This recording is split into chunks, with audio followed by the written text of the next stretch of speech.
Traders, I'm going to tell you something about trading that no other trader will. Now, stick around because this is painful information that you need to hear. And let me preface by saying, why is no other trader going to talk about this? Well, probably because they have something they're trying to sell you. See, selling you the dream's a lot easier than selling reality. I have nothing to sell you except, you can get my chat room, 10 easy payments on $19.99.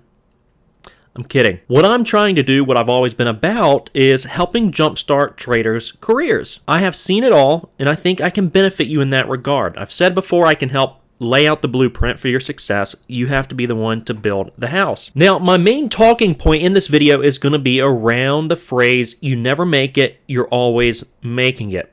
That's an unpopular line of thinking, right? Because a lot of traders out there, they say, oh, at the 3-year mark, at the 4-year mark, at the 5-year mark, at a certain mark, you don't have to worry anymore. You're just a consistent, profitable day trader. See, I'm the only one speaking reality into existence. Because emotions really do not stop in trading. Emotions are always present. Even those that have traded for a long time, the emotions are there. They just kind of learn what those emotions are telling them. So if something is going up forever, euphoria, a lot of the newer traders are experiencing one of the 4 primary fears, and that one being fear of missing out. They're buying into that ticker going up. They're buying a breakout. They're buying high and hoping higher is what a lot of newer traders do, whereas more skilled and advanced traders are shorting into that liquidity, and they want it even higher. That's where I messed up today. I was shorting into euphoria, but applied more risk and adjusted my rules mid-trade, what a lot of amateurs do. So I made some amateur mistakes. So what I'm telling you is you always have to be on guard. Every single morning before I trade, and I advise you to do it as well, I try to practice thought conditioning, almost meaning like an emptying of the mind. When you get to a point where you've essentially seen most everything, there's always something you haven't seen, but when you've seen most everything out there that's available for you to see, it's not necessarily in the chart that's the struggle, it's in the mind. And I've preached that before too. Consistency starts in the mind, not in the market. If you can learn to create a state of mind that's unaffected by the market's behavior, the struggle for you is not going to exist any longer. One way that I trade that helps me with that is when I get involved with a ticker, what I do is I set my stop and I try to move on to a different ticker. That way I'm not tunneling in my focus on that one individual trade, because we don't want to think on a trade-by-trade basis. We want to think over a series of trades. Remember, this is a probabilities game, not a certainty game. And again, I'm preaching that to myself as well. Because today, married one ticker and lost too much on it. And then I went to paper and practiced trading and had about 10 trades, green on 6 or 7, red on 3, minimal red, maximum green. So it was rigid with the rules on the red trades. And on the green trades, allow for some profit flexibility, meaning trailing some, leaving some leftovers to work for you. You need to identify your trading fear. So there's 4: being wrong, losing money, fear of missing out, and the fear of leaving money on the table.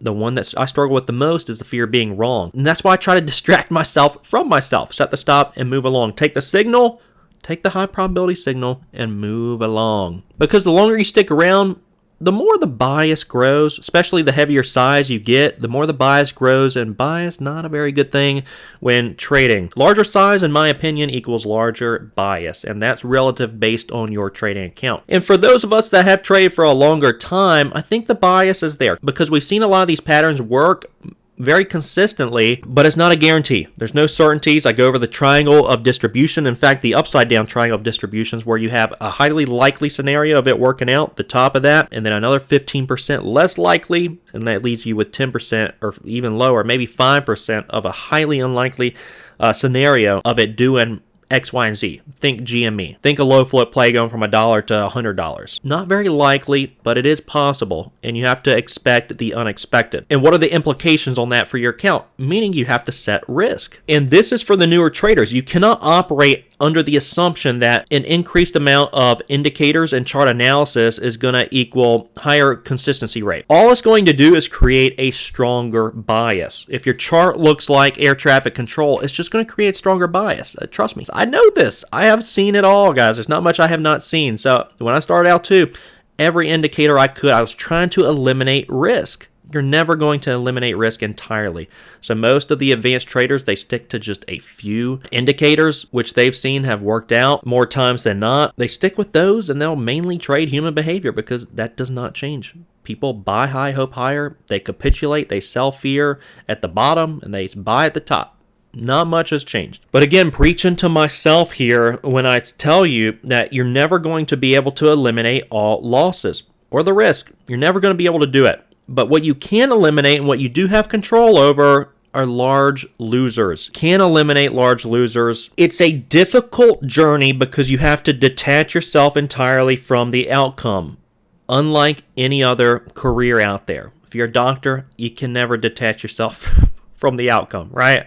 You're very attached to it. In most careers, you are very attached to the outcome. In trading, detach yourself from it. That's a difficult thing to do, and that's why you have to practice thought conditioning every single day, because the longer you do this, you'll realize that consistency is not in the charts. Consistency is in the mind. And I'm not telling you to entirely eliminate chart analysis. There's 3 types of analysis: fundamental analysis, trader, and technical analysis. I'm not saying eliminate it entirely. What I'm telling you is there's less significance that should be placed on it than there is out there. Trading is way more about mastering ourselves than mastering the market. So I would say focus on that. Focus on mastering yourself and really focus on your flaws. Shine a light on them. We have to take responsibility for the big L's we take on the account. And ultimately, you need to create guardrails on the account. And that's not a bad thing. If you have uphill battles, don't create downhill habits. One of my bigger flaws, unfortunately, isn't much different than a lot of traders out there. That is letting the losers run and cutting the winners early. I've been practicing a lot letting the winners ride. Taking half off, letting the winners ride. Don't let the ego trade for you. Your ego does not know how to trade. It will get you in big trouble. You're going to take losses. Avoid taking the large losses. So in spite of all this, guys, your mind's got to be stronger than your emotions. You got to remain disciplined, focused, and confident in spite the adversity that faces us each and every day. So traders, I love you guys. I love trading. I want to see your accounts grow. Email me, averydaytrading@gmail.com if you have any questions. Otherwise, join in the live chat every single day around 9:15 a.m. We're live, trading live together, helping each other grow. Or if you're paper trading right now as you're learning, that's A-okay. We're hanging out, helping each other out. Traders, if you have anything else you'd like to add, throw it down in the comment section below. Otherwise, we will see you guys tomorrow morning.